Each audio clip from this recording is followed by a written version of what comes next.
Hey, this is Aaron Price, the CEO of TechUnited. Great to see you on whatever platform you're joining us from. Very excited about today's show. We're going to talk about business strategy, getting your company set up for future growth, fundraising, IPOs. Joining me today, Jamie Krug, Joe Notaro, partners at Centri Business Consulting. Centri Business Consulting. Great to see you both. Thanks for joining. Thanks for having us. Thanks for having us. So first of all, I'm in Hoboken, New Jersey. People, these days are all over the place. We've done some of these with people who are set up in places like Tulum, which it doesn't appear either of you are at the moment. But Joe, where are you at present?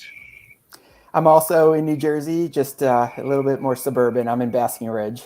Nice, good to see you. Jamie, how about you? A little bit south. I'm in Pennsylvania, out in the western suburbs of Philadelphia. I think we should try to push for the next one of these to be from Tulum. I think it'd be a lot more fun, but I suppose the Pennsylvania, New Jersey thing work. So for people who aren't familiar, what is Centri? What role do you play, in helping people build their businesses? Sure. Let me start. So I'm Joe Notaro. I'm an accounting advisory partner, and I lead the firm's technology segment. So Centri, we're an accounting advisory consulting firm. We don't do audits or taxes, but we do just about everything else, from valuations, financial reporting, bookkeeping, CFO advisory, risk advisory, and technical accounting. We also just launched an HR advisory segment. We work frequently before and during a company's capital market transactions. So think about helping a company complete their audit, gear up towards an IPO. We really work on behalf of management to liaison between the auditors, lawyers, bankers, and other stakeholders throughout the process. We also assist companies after they go public. We have an SEC reporting group. And I mentioned risk advisory, which think of like your internal controls or internal audit group. So controls, gap assessment, control documentation, testing to support management's 404 certification, things like that. The firm was founded in 2011 in Philadelphia, but we currently have offices in New York, Boston, and Denver, as well as what we call Centri Virtual, which are strategic resources scattered throughout the country, probably covering most major markets. However, in 2022, we're planning up opening offices in Raleigh, DC, and Tampa. Eventually, we're also going to expand west and even internationally. We just passed the 100 employee mark, and we're still actively hiring to grow our firm. In fact, Accounting Today just named us as the fastest growing accounting firm of 2021. So as the firm's technology leader, I work with all different types of companies within the sector. So from your traditional software companies to some of the emerging technology companies that we're seeing pop up in spaces like fintech, clean tech, auto tech, medical, health tech, just to name a few. We have clients in all stages of the life cycle, from the startup phase to those preparing for capital market transactions, all the way to public companies with multi-billions in revenues. Awesome. Congratulations on several achievements and milestones there. Centri was a startup itself, and great to see all the growth. Jamie, how would you describe how Centri can help businesses? Sure. Yeah. The way that we support our clients, we're always focused on a team-based approach. So I think that's one of our differentiators. We meet with our clients, get an understanding of what their goals are, their objectives are, and we build out a project plan and design a team that's got the best expertise and skill set in order to support our clients. So you're not getting just one individual to kind of help and guide you through a process. You're getting access to the entire team who's done this and navigated similar circumstances 100 times over. And so when should companies reach out? We work with a variety of service providers, and they all have distinct roles. For those in our startup community, often they're managing many different things at once, and it's hard to kind of keep up. When should they think about engaging with a firm like Centri? Yeah, I always say the sooner the better. Whenever you're even starting to entertain or think about entering into a transaction or positioning yourself for a sale, going public, whatever that end exit looks like, the sooner you get us involved, the better we can kind of help you peek around the corner as to what some of the challenges may be.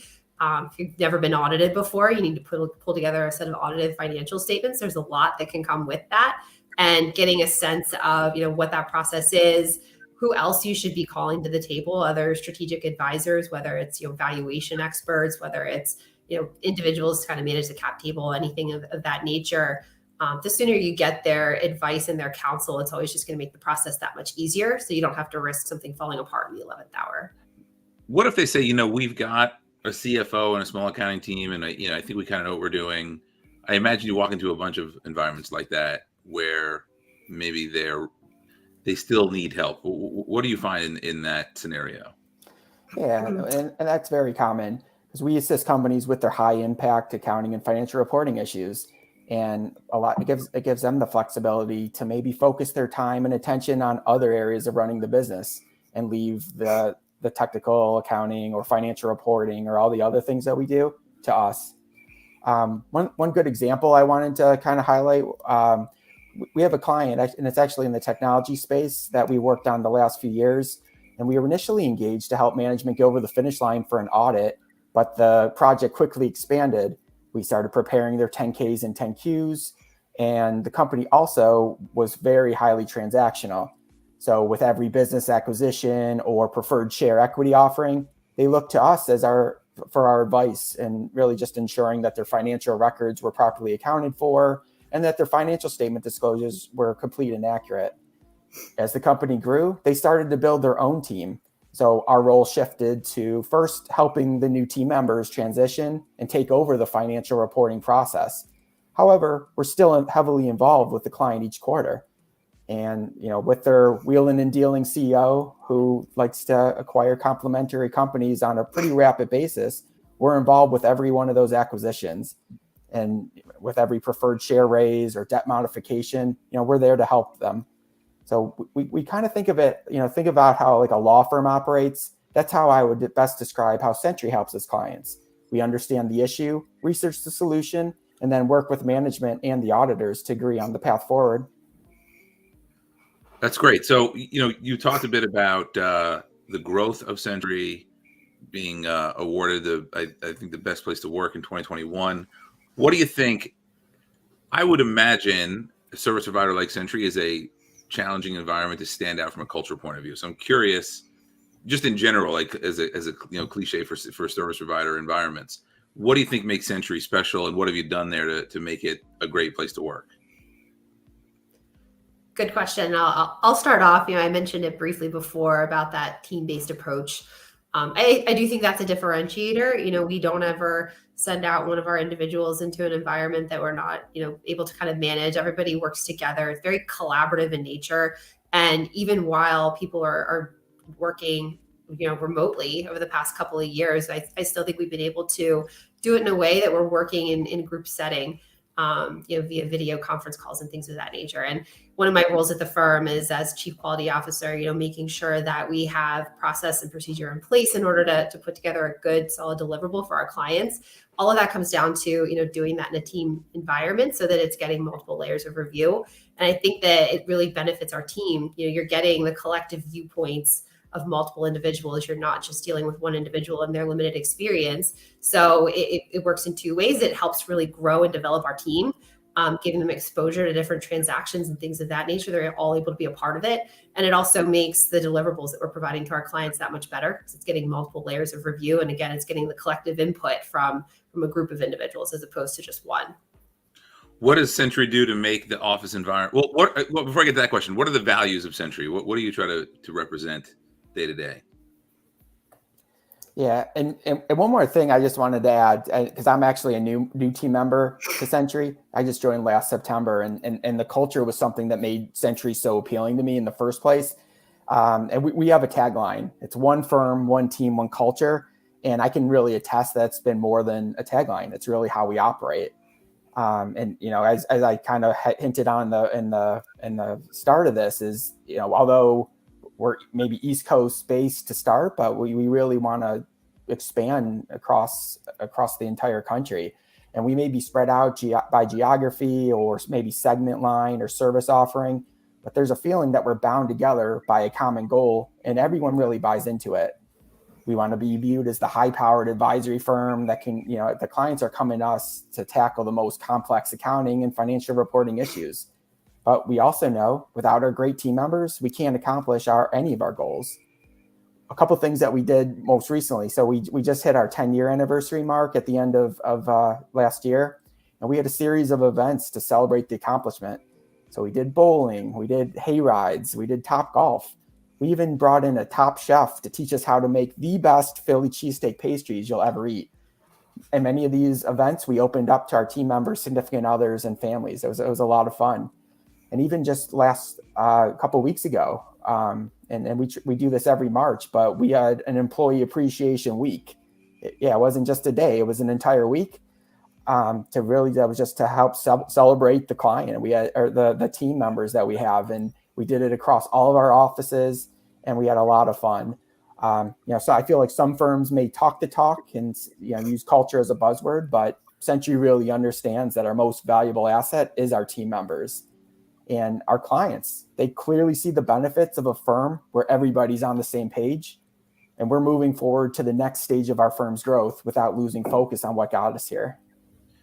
That's really fantastic. You talked before about some other geographic expansion, and I'm curious if as hopefully soon to be post-pandemic, but what's the thinking behind some of these new markets? And did you ever reconsider some of that expansion to say maybe we should just lean in on the virtual offering? Do we actually need headquarters in some of these or offices in some of these spaces? Yeah, I think we started virtually again, kind of a byproduct of the pandemic. We didn't have a choice there for a little bit, so that's what got us really starting to look at expanding and hiring individuals who have the right skill sets in other markets that we've always had an interest in entering.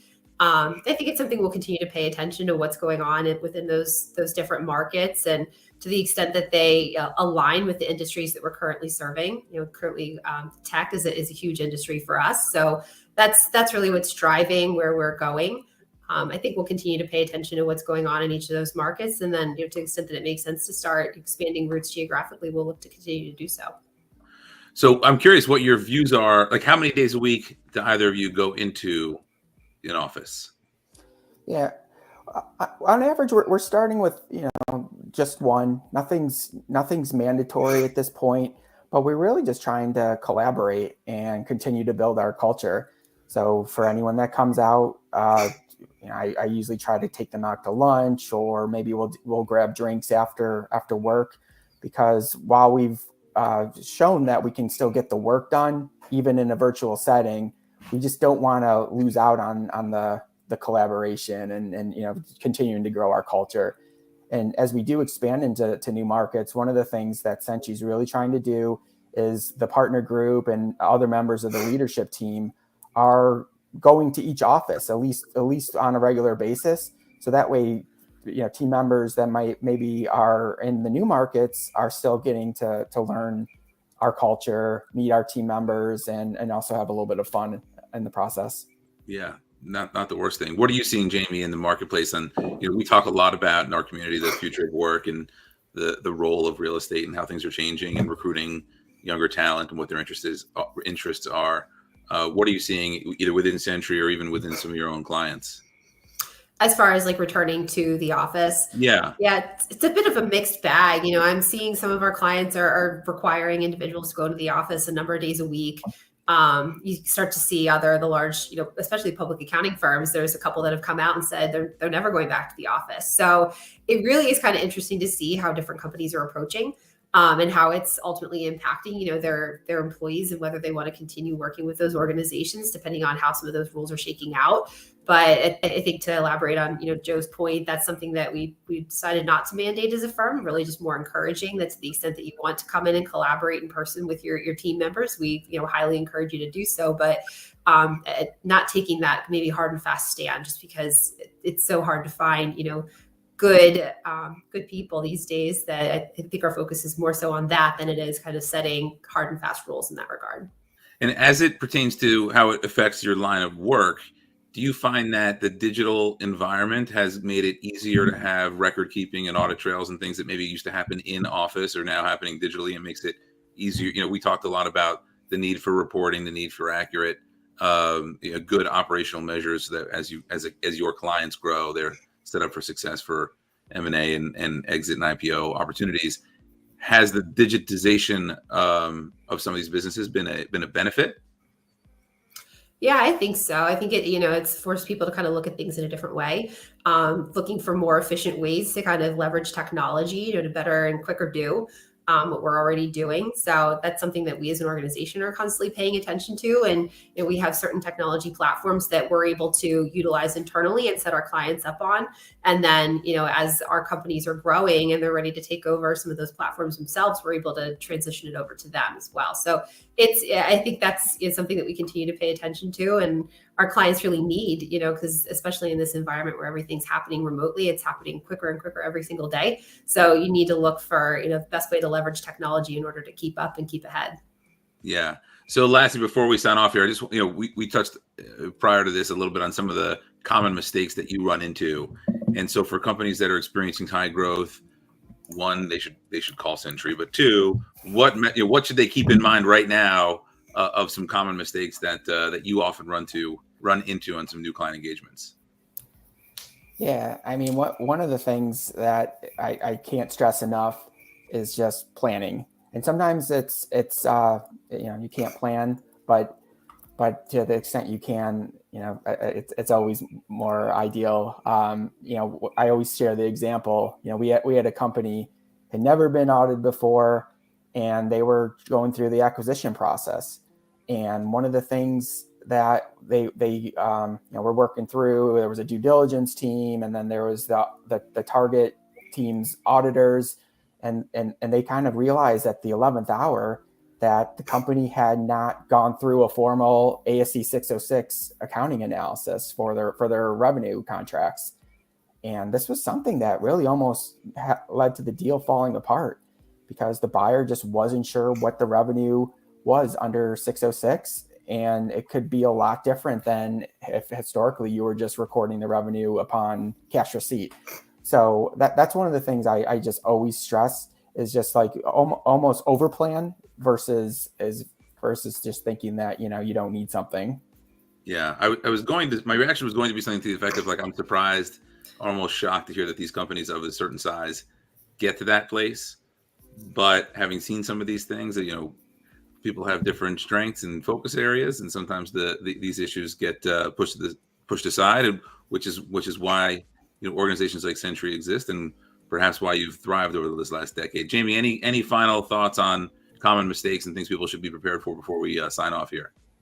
Yeah, I think Joe made an excellent point, and the only other thing I'd probably bring up is just cap table management. That's one of those things that, especially as we get in to help a company with their first ever audits, that inherently there's always something hiding in there that may go back a few years, but it's still within the scope of the audit, and we need to work with the client, their legal counsel, often to dig up agreements that maybe are dusty or not finalized in some cases. So that's always the first thing that we look at, because the devil's in the details as it relates to that. So making sure that you have a good process in place, a good cap table management system that you have already set up ahead of a deal like that is just extremely important as well. Yeah, makes sense. You mean giving shares out to like the bodega owner down the street who had some interesting idea to help me with my business is maybe not the best idea? I'd advise against that. Well, it's great to have both of you join us. For those of you experiencing significant growth in your businesses, there's an excellent chance that Centri can help you. So reach out to Joe and Jamie. Appreciate you joining us today. And as you know, we like to end on the high five. So on the count of three, give me the virtual high five. 1, 2, 3. Boom. Hope to see you in real life, whether it's in Pennsylvania, in New Jersey, or Tulum in the very near future. Have a great weekend. Thanks a lot. Thank you. Thank you.